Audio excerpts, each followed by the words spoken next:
ఎన్నో విషయాల్లో మన దేశం అగ్రస్థానంలో ఉంది. అదే విధంగా మద్యం సేవించడంలో కూడా మనమే టాప్ ప్లేస్ లో కొనసాగుతున్నాం.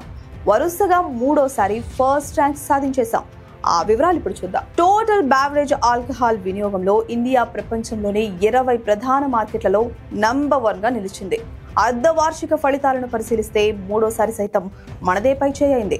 2024లోని మొదటి 6 నెలలతో పోలిస్తే 2025వ సంవత్సరంలోని మొదటి 6 నెలల్లో టీబీఏ వాడకం 7% పెరిగింది. ఓవరాల్ గ్రోత్ లో ప్రీమియం కేటగిరీలు సైతం మంచి పర్ఫార్మెన్స్ కనబరిచాయి. దీంతో క్వాంటిటీ విషయంలో భారతదేశం గ్లోబల్ ఆల్కహాల్ మార్కెట్లో 5వ స్థానానికి చేరనుంది. ఈ విషయాలను international wine and spirits record వెల్లడించింది.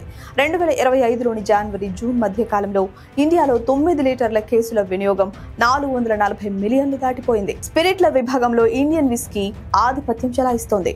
7% వృద్ధిని నమోదు చేసింది. తద్వారా 9 లీటర్ల కేసుల సేల్స్ 130 మిలియన్లకు చేరాయి.